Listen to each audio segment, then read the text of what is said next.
जीवन क्षणभंगुर है, जीवन का कोई भरोसा नहीं। इसलिए कहते हैं कि क्षणभंगुर जीवन की कलिका, कल प्रात को जान खिले ना खिले। मलयाचल की सुच शीतल मंद, ये सुगंध समीर मिले ना मिले। ये कलियुग कलिकाल कुठार यानी कुल्हाड़ी लेकर के खड़ा है कि कलिकाल कुठार लिए है खड़ा। तन नम्र सी चोट झिले ना झिले। इसलिए कहते हैं कि जप ले हरि नाम हरि रसना। क्यों? क्योंकि फिर अंत समय में ये हिले ना हिले। किसी साधक ने लिखा कि काहे माया में भुलाइल बाड़ा तोता हो। अरे खोता छोड़ के जाए के पड़ी। सगरी स्वार्थ खातिर निमन बाउर होता हो। ये खोता छोड़ के जाए के पड़ी। काहे माया में भुलाइल बाड़ा तोता हो। खोता छोड़ जाए के पड़ी। सगरी स्वार्थ खातिर निमन बाउर होता हो। कि सगरी स्वार्थ खातिर निमन बाउर होता हो। खोता छोड़ के जाए के पड़ी। काहे माया में भुलाइल बाड़ा तोता हो। खोता छोड़ के जाए के पड़ी।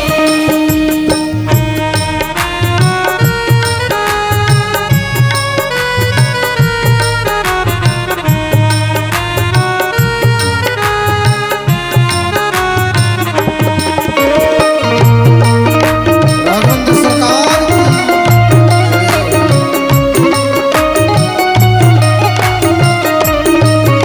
की भाव से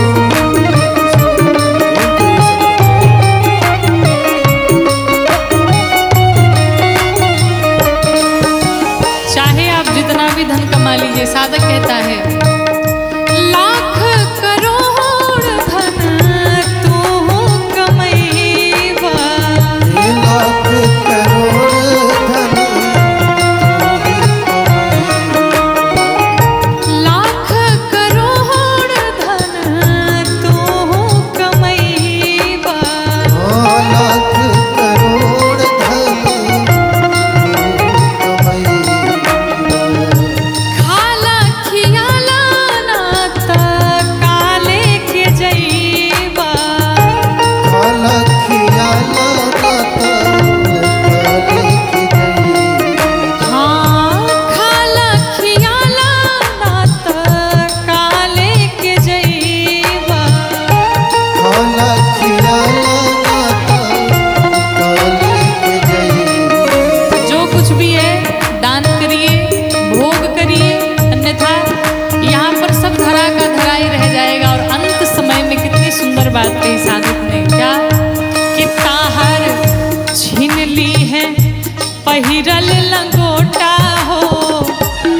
ताहर छीन ली है पहिरल लंगोटा हो। खोता छोड़ के जाए के पड़ी। ताहर छीन ली है पहिरल लंगोटा हो। खोता छोड़ के जाए के पड़ी।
देख नहीं कहाँ बड़े और का देखी नाही कहाँ बाड़े काका और काकी।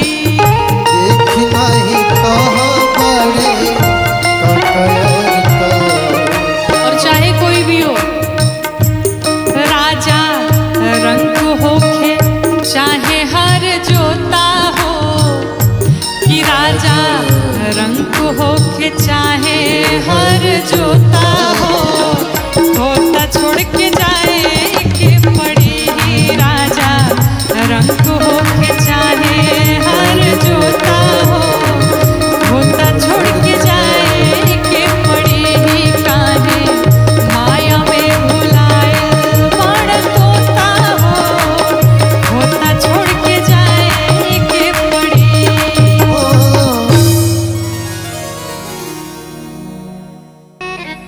जीवन की सच्चाई को बताता हुआ एक बहुत ही प्यारा निर्गुण आप सभी के मध्य में जरा ध्यान से सुनिए और एक एक शब्द पे गौर देने योग्य बातें हैं।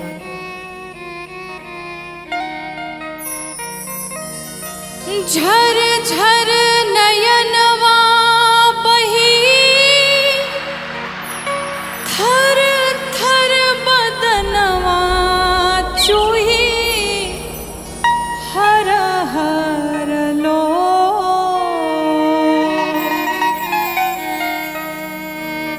झर झर नयनवा बही,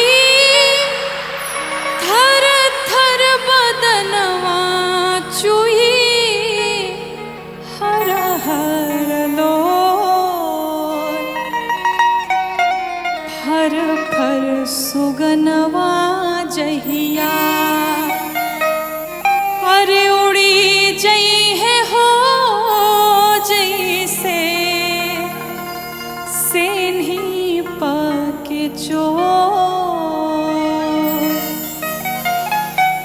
तब फर फर सुगनवा जहिया, उड़ी जई है हो जैसे सेन्ही पाके चोर।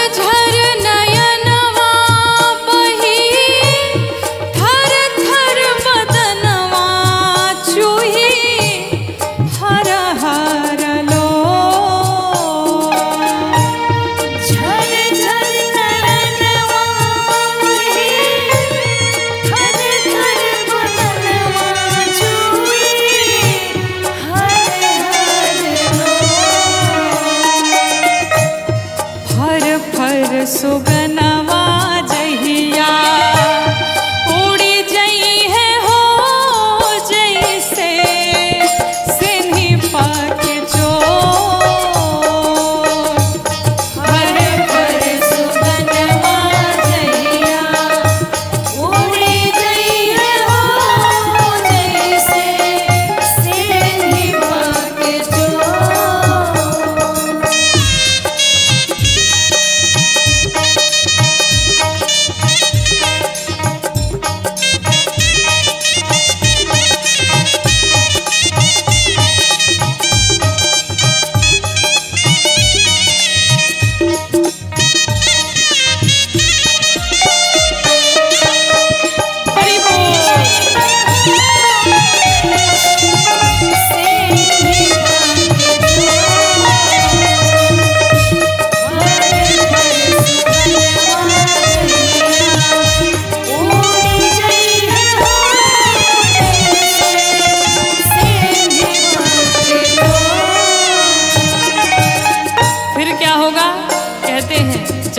पश्चात हरियार बसवा उजरे कफन के असवा ससवा तुरी जहिया डो हरियार बसवा उजरे कफन के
में जो जीवन भर हमने करोड़ों की संपत्ति कमाई हुई है, वो एक फूटी कौड़ी भी किसी के साथ जाने वाली नहीं है। साधक कहता है, रुपया के बोरवाए गो फूटा हो कटोरवा संगे जाई न तो।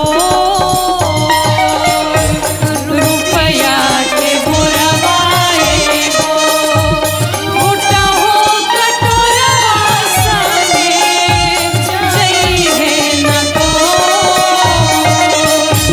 रुपया के बोरवाए गो फूटा हो कटोरवा संगे जाई न तो।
एही से शिकारी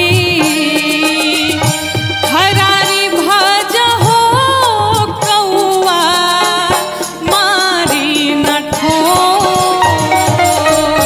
एही से शिकारी हरारी भज हो कौआ मारी न ठोर। एही से शिकारी हरारी भाज हो कौआ मारी न ठोर। झर झर नयनवा बही थर थर बदनवा चुई हर हर लो। झर झर नयनवा बही थर थर बदनवा चुई हर हर लो। फर फर सुगनवा जहिया उड़ी जई है हो जैसे सिन्ही पके चोर। फर फर सुगनवा जहिया उड़ी जई है हो जैसे सिन्ही पके चोर। फर फर सुगनवा जहिया उड़ी जई है हो जैसे सिन्ही पके चोर। फर फर सुगनवा जहिया उड़ी जई है हो जैसे सिन्ही पके चोर।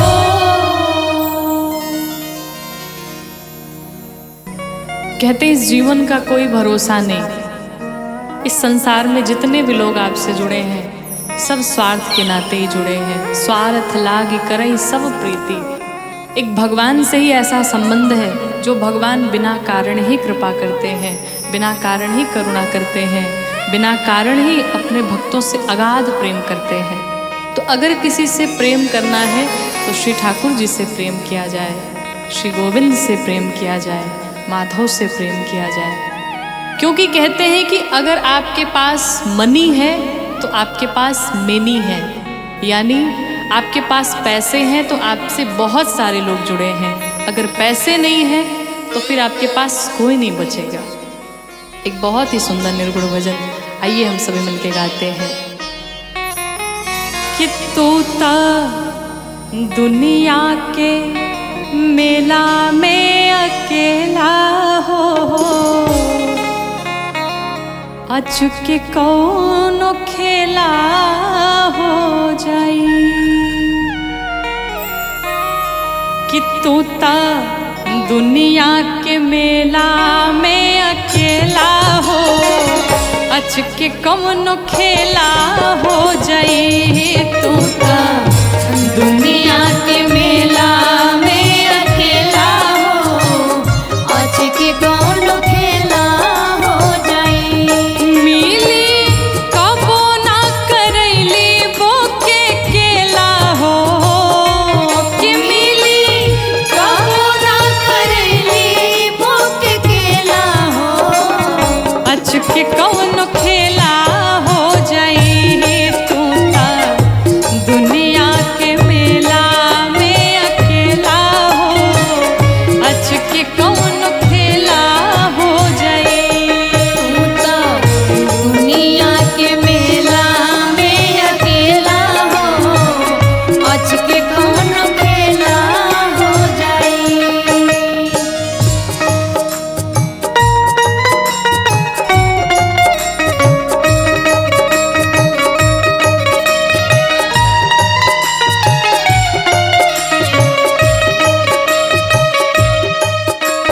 दुनिया के मेला में अकेला हो अचके कौनो खेला हो जाई तोता दुनिया के मेला में अकेला हो अचके कौनो खेला हो जाई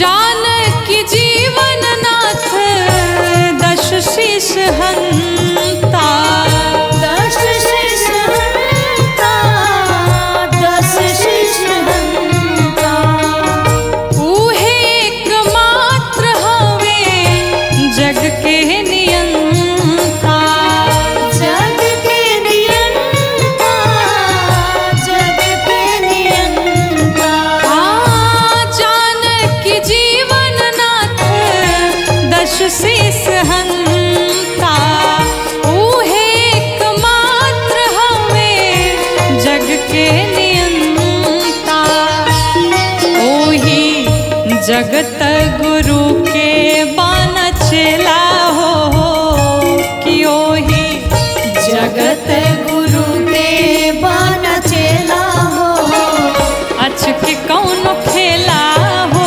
जाई ओही जगत गुरु के बान चेला हो अचके कौनो खेला हो जाई तोता दुनिया के मेला में अकेला हो अचके कौनो खेला हो जाई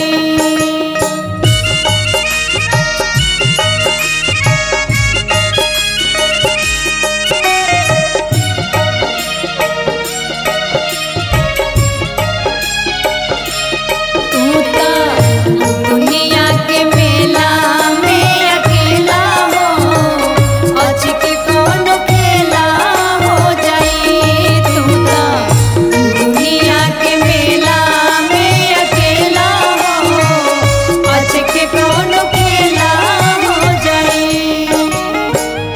घेरले बा बेटा बेटी भाई में हरारू भाई में हरारू भाई में हरारू माया में बजारू धरैला तू बेचारू धरैला बेचारू धरैला बेचारू घेरले बा बेटा बेटी भाई में हरारू माया में बजारू धरैला तू बेचारू कि यही जा केहू नाही केहू के हो खेला हो कि यही जा केहू नाही केहू के हो खेला हो अचके कौनो खेला हो जाई कांदा दुनिया के मेला में अकेला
गौरी इष्ट अनुपमा अलबेला हो कि गौरी इष्ट अनुपमा अलबेला हो अच के कौन खेला हो जाई तू ता दुनिया के मेला में अकेला हो अच के कौन खेला हो जाई कि मिली कबो ना करैली बोके केला हो कि मिली कबो ना करैली बोके केला हो अच के कौन खेला हो जाई तू ता दुनिया के मेला में अकेला हो अच के कौन खेला हो जाई तू ता दुनिया के मेला में अकेला हो अच के कौन खेला हो जाई तू ता दुनिया के मेला में अकेला हो अच के कौन खेला हो जाई।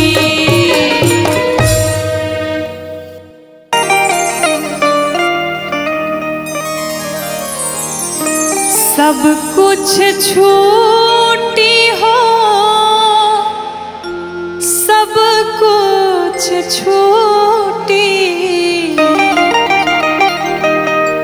कितनो तू खैबा जड़ी बूटी लेकिन जाए के पड़ी सब कुछ छूटी कितनो तू खैबा जड़ी बूटी जाए के पड़ी सब कुछ छूटी कितनो तू खैबा जड़ी बूटी जाए के पड़ी सब कुछ छूटी कितनो तू खैबा जड़ी बूटी जाए के पड़ी सब कुछ छूटी सब कुछ छूटी हो सब कुछ छूटी सब कुछ छूटी हो सब कुछ छूटी कितनो तू खैबा जड़ी बूटी जाए के पड़ी सब कुछ छूटी कितनो तू खैबा जड़ी बूटी जाए के पड़ी सब कुछ छूटी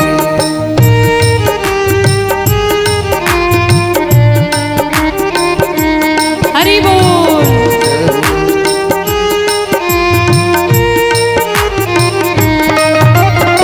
राघवेंद्र सरकार की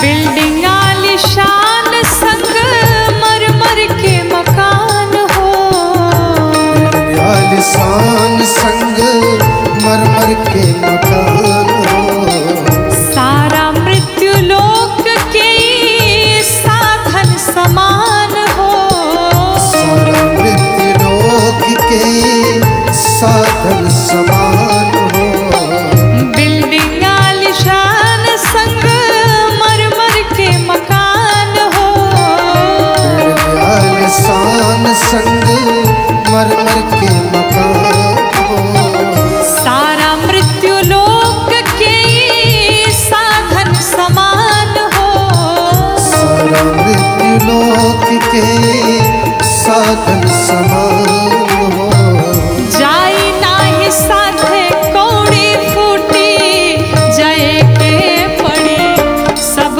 कुछ छूटी जाई नाही साथे कौड़ी फूटी जाए के पड़ी सब कुछ छूटी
बस शीश के। नाही कवनो चक्रवर्ती अवनीश के, दोनों चक्रवर्ती अवनीश के। सास के डोरी जहिया टूटी जाए के पड़ी सब कुछ छूटी। सास के डोरी जहिया टूटी जाए के पड़ी सब कुछ छूटी।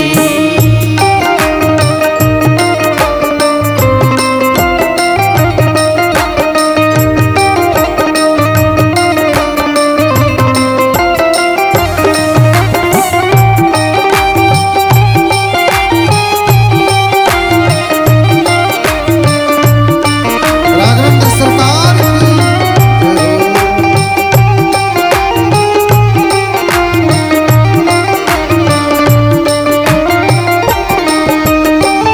शाश्वत सत्य बस एक राम नाम जी। शाश्वत सत्य बस एक नाम राम जी। गौरी शिकारी के बस यही से बकाम जी। गौरी शिकारी के बस यही सेवा काम जी। शाश्वत सत्य बस एक राम नाम जी। शाश्वत सत्य बस एक राम नाम जी। गौरी शिकारी के बस यही से बकाम जी। गौरी शिकारी के बस यही सेवा नाम जी। राम धन के केहू नाही लूटी जाए के पड़ी सब कुछ छूटी। राम धन के केहू नाही लूटी जाए के पड़ी सब कुछ छूटी। कितनो तू खइबा जड़ी बूटी जाए के पड़ी सब कुछ छूटी। कितनो तू खइबा जड़ी बूटी जाए के पड़ी सब कुछ छूटी।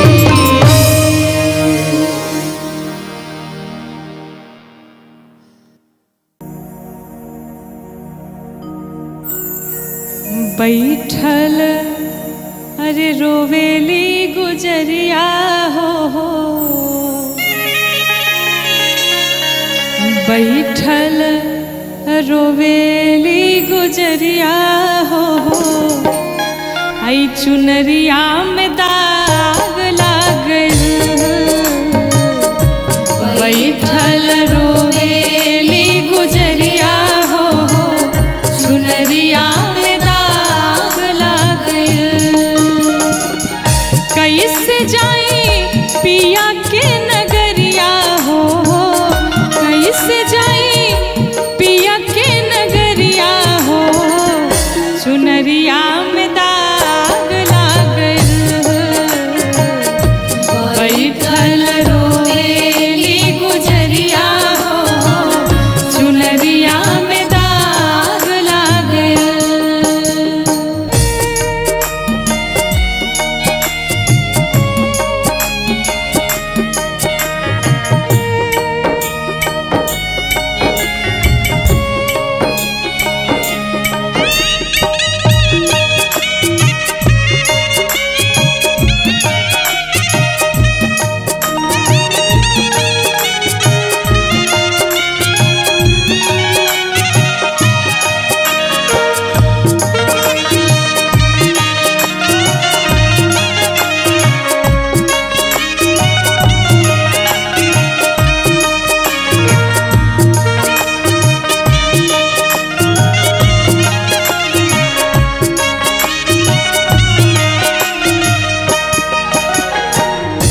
जब जीव को ये भान होता है, पूरा जीवन जब बीत जाता है और जाने का जब समय आता है, तो व्यक्ति को पता चलता है हमने अपने जीवन में कुछ नहीं कमाया। लेकिन अब पछताने का फायदा क्या है?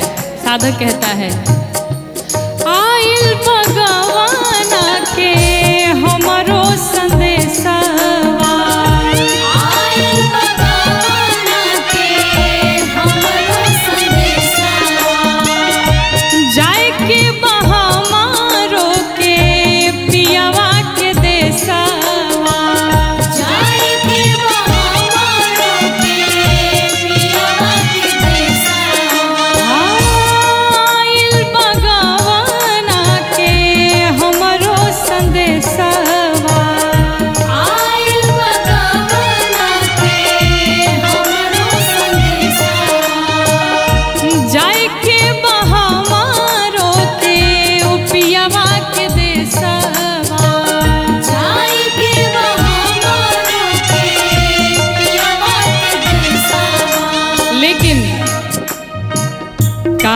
बाटे हो, कांच बाटे हमरो मिरिया हो, चुनरिया में दाग लागल। कांच बाटे हमारो मिरिया हो, चुनरिया में दाग लग गइल।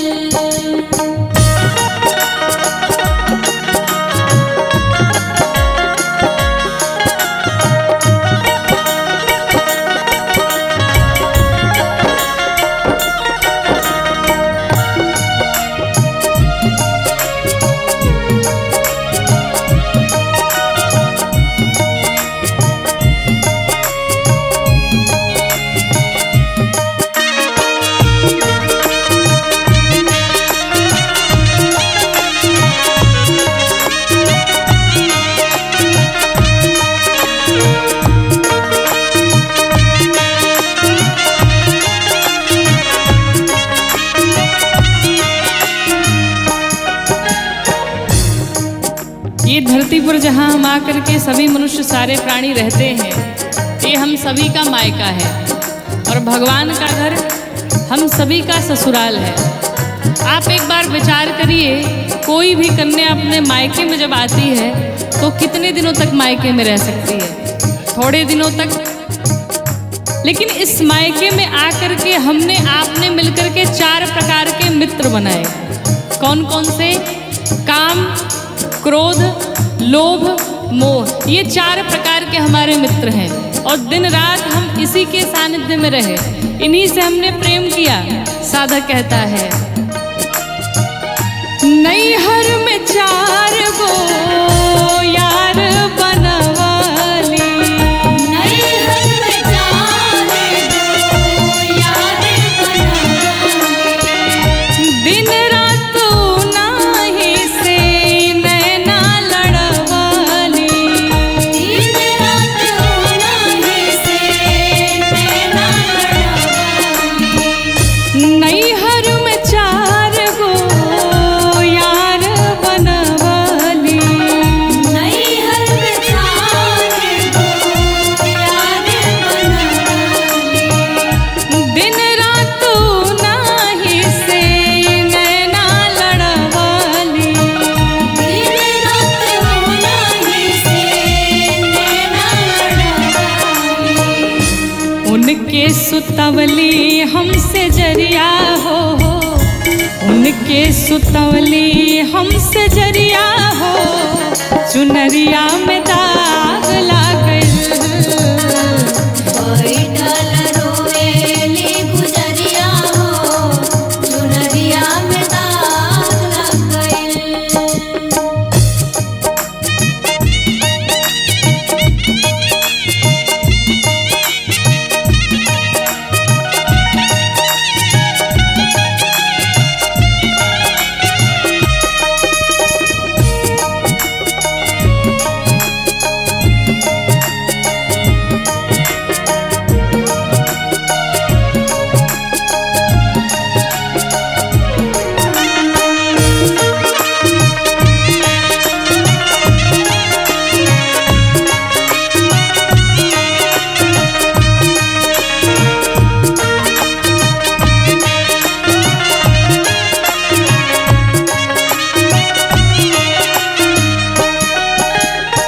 जब जीव माँ के गर्भ में होता है और उसे बाहर निकलने का जब समय होता है, जितना दुख जीव को माँ के गर्भ में होता है, संसार में उतना दुख कभी नहीं मिलता है।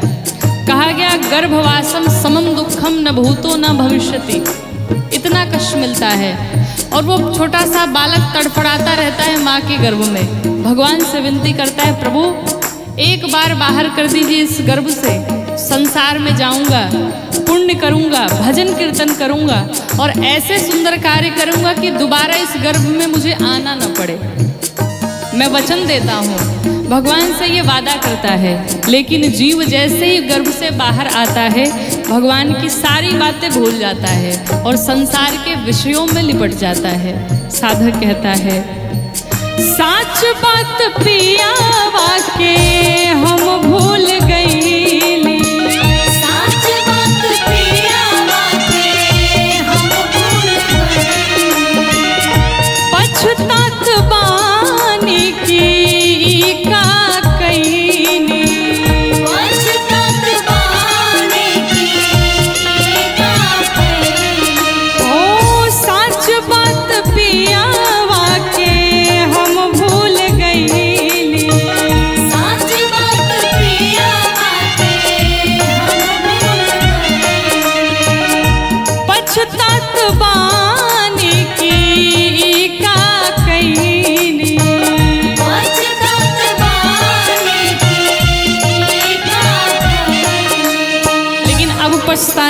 क्या फायदा।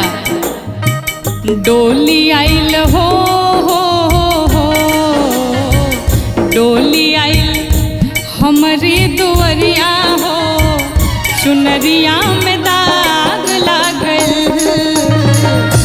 बैठल रोवेली गुजरिया हो, चुनरिया में दाग लग गइल। सब बात जब पूरा जीवन बीत गया तो अब अंत में फिर पछताने का क्या मतलब है। और अंत समय में जब हम पछताते हैं तो हमारे पास और कोई उपाय नहीं बचता है। फिर हम क्या करते हैं, सिर्फ रोते ही रोते हैं अंत समय जब आता है तो। इसलिए साधक कहता है, बार बार कथाओं में निवेदन किया जाता है, अभी भी कुछ बिगड़ा नहीं है, अभी भी समझ जाया जाए, अभी भी भगवान के चरणों को पकड़ लिया जाए, बुरे कर्म करने से बचा जाए। साधक कहता है,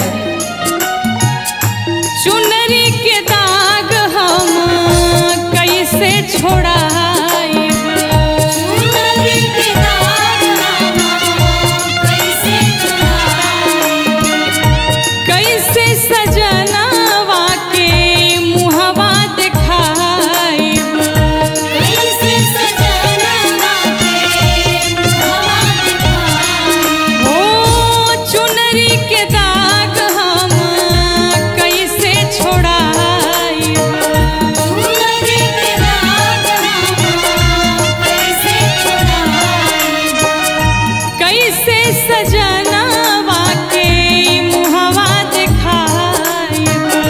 कैसे सजनवा के मुहवा दिखाइब। और ये बात सोच करके जीव लगता है रोने, लेकिन अब कोई मतलब नहीं है। साधक क्या कहता है, बरसेली हो बरसेले अखिया के बदरिया